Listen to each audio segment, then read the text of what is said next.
ಸೆರಕಿಗೆ ಬರೋ ಮುಂಚೆ ಏನೆಲ್ಲ ಪ್ರಾಬ್ಲಮ್ಸ್ ಇಂದ ಸಫರ್ ಆಗ್ತಾ ಇದ್ದ? ನಮಗೆ ಹ್ಯಾಂಡ್ ಎಲ್ಬೋ ಪೇನ್ ಇತ್ತು, ಕೈ ಗಂಟು ನೋವಿತ್ತು, ಆಮೇಲೆ ಗ್ಯಾಸ್ ಪ್ರಾಬ್ಲಮ್ ಇತ್ತು, ಆಮೇಲೆ ಕುತ್ತಿಗೆ ನೋವಿತ್ತು, ನೆಕ್ ಪೇನ್, ಆಮೇಲೆ ಬ್ಯಾಕ್, ಆಮೇಲೆ ಇಷ್ಟೆಲ್ಲ ಪ್ರಾಬ್ಲಮ್ಸ್ ಅನ್ನ ಇಟ್ಟುಕೊಂಡು ನೀವು ಸೆರಕಿಗೆ ಬರ್ತಿದ್ರಾ? ನಿಮಗೆ ಬರೋ ಮುಂಚೆ ನಂಬಿಕೆ ಇತ್ತ? ನಂಬಿಕೆ ಸರಿ ಇರಲಿಲ್ಲ. ಆದರೆ ನಮ್ಮ ಫ್ರೆಂಡ್ಸ್ ಹೇಳಿದ್ರು, ನೋಡುವಂತ ಬಂದಿದ್ದೇನೆ. ನೋಡುವಂತ ಬಂದು ನಮಗೆ ಈಗ ಖುಷಿಯಾಗಿದೆ. ಓಕೆ, ನಿಮ್ಮ ಈ ಒಂದು ಪ್ರಾಬ್ಲಮ್ಸ್ಗೆ ಇಂಪ್ರೂವ್ಮೆಂಟ್ ಅನ್ನು ಪಡ್ಕೊಂಡಿದ್ದೀರಾ? ಹೌದು, ಇಂಪ್ರೂವ್ಮೆಂಟ್ ಆಗಿದೆ. ಗ್ಯಾಸ್ಟಿಗೆ ಒಂದೇ ವಾರದಲ್ಲಿ ರಿಸಲ್ಟ್ ಬಂದಿದೆ. ಆಮೇಲೆ ಬ್ಯಾಕ್ ಬೋನು ಮತ್ತೆ ಉಳಿದದಕ್ಕೆಲ್ಲ 3-4 ವಾರದಲ್ಲಿ ರಿಸಲ್ಟ್ ಸಿಕ್ಕಿದೆ.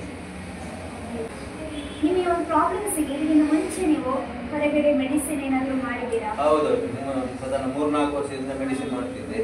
ಸಿವಿಯರ್ ಗ್ಯಾಸ್ಟ್ರಿಕ್ ಇತ್ತು, ಹಾಗೆಯೇ ಇದು ನೆಕ್ ಪೇಯ್ನು, ಬ್ಯಾಕ್ ಬೋನು, ಅದನ್ನು 3-4 ವರ್ಷದಿಂದ ಮೆಡಿಸಿನ್ ಮಾಡಿದ್ದೆ.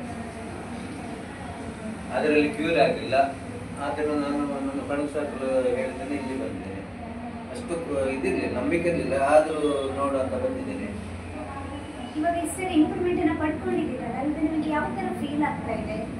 ನಾನೀಗ ಖುಷಿಯಿಂದ ಇದ್ದೇನೆ. ಇದರಲ್ಲಿ ರಿಸಲ್ಟ್ ಒಳ್ಳೆ ರಿಸಲ್ಟ್ ಸಿಕ್ಕಿದೆ.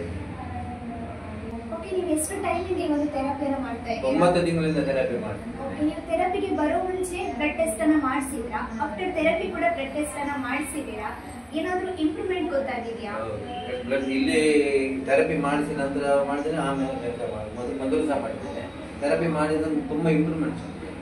ಓಕೆ, ಏನೆಲ್ಲ ಇಂಪ್ರೂವ್ಮೆಂಟ್? ಕೊಲೆಸ್ಟ್ರಾಲ್ ಕಡಿಮೆ ಆಗಿದೆ, ಆಮೇಲೆ ಶುಗರ್ ಸಹ ಕಮ್ಮಿ ಆಗಿದೆ, ನಾರ್ಮಲ್ ಬಂದಿದೆ. ಫ್ಯಾಟ್ ಸಹ ಸ್ವಲ್ಪ ಇತ್ತು, ಅದು ಸಹ ಕಮ್ಮಿ ಆಗಿದೆ.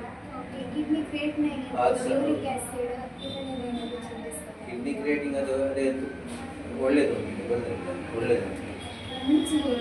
ಮುಂಚೆ ಸ್ವಲ್ಪ ನಾರ್ಮಲ್ ಇದರಲ್ಲಿ ಎಂಟ್ರಿಂಗ್ ಸ್ಟೇಜ್. ಓಕೆ, ಹಾಗಿದ್ರೆ ಸೆರಕೆರೆಗೆ ಬರೋವರಿಗೆ ನಿಮ್ಮ ಒಂದು ಸೆರಕೆರೆ ಜರ್ನಿ ಯಾವ ರೀತಿ ಇತ್ತು? ಇಲ್ಲಿಗೆ ಬಂದ ಮೇಲೆ ನನಗೆ ನಿಜವಾಗಿ ಒಳ್ಳೆ ಖುಷಿಯಾಗಿದೆ, ಒಳ್ಳೆ ರಿಸಲ್ಟ್ ಸಿಕ್ಕಿದೆ.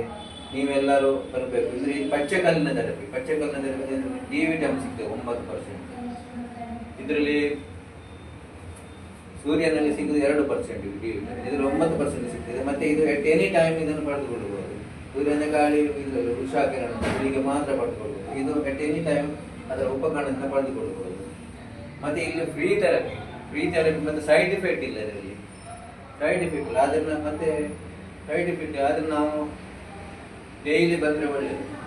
ಡೈಲಿ ಬಂದು ಇಲ್ಲಿ ಥೆರಪಿ ಮಾಡಬೇಕು. ಯಾವ ಥೆರಪಿಯನ್ನು ಜಾಸ್ತಿಯಾಗಿ ಮಾಡಿ ಈ ಒಂದು ಪ್ರಾಬ್ಲಮ್ಸ್ಗೆ ಇಂಪ್ರೂವ್ಮೆಂಟ್ ಅನ್ನು ಪಡ್ಕೊಂಡಿದ್ದೀರಾ? ನಾವು V3ಯಲ್ಲಿ ತುಂಬಾ ಖುಷಿ ಇರ್ತೇನೆ. ಮತ್ತೆ ಬೆಡ್ ಮ್ಯಾಟ್ನಲ್ಲಿ ಸಹ ಮಾಡಿದ್ದೇನೆ, ಹಾಗೆ ಚೇರ್ ಬೆಡ್ನಲ್ಲಿ ಸಹ ಥೆರಪಿ ಮಾಡಿದ್ದೇನೆ. ಎಲ್ಲದರಲ್ಲಿ ನಮಗೆ ಒಳ್ಳೆ ರಿಸಲ್ಟ್. ಓಕೆ, ಹಾಗೆ ಸೆರಕೆರೆಗೆ ಬರೋವರಿಗೆ ನೀವು ಏನು ಹೇಳಲಿಕ್ಕೆ ಇಷ್ಟಪಡ್ತೀರಾ? ಅಂದರೆ ಇದು ಫ್ರೀ ಥೆರಪಿ ಒಂದಾಗಿ, ಎರಡನೇ ಇದರಲ್ಲಿ ಸೈಡ್ ಎಫೆಕ್ಟ್ ಇಲ್ಲ. ಆದರೆ ನೀವೆಲ್ಲರೂ ಬಂದು ಇದನ್ನು ಯೂಸ್ ಮಾಡಬೇಕು. ಮತ್ತೆ ಇನ್ನೊಬ್ಬರಿಗೆ ಹೇಳ್ತೀನಿ, ಫ್ರೆಂಡ್ಸ್ ಸರ್ಕಲಿಗೆ ಇದು ಅದರ ಬೆನಿಫಿಟ್ ಅವರು ಪಡೆದುಕೊಳ್ಬೇಕು. ಡೈಲಿ ಬಂದು ಥೆರಪಿ ಪಡೆದುಕೊಳ್ಬೇಕು. Thank you.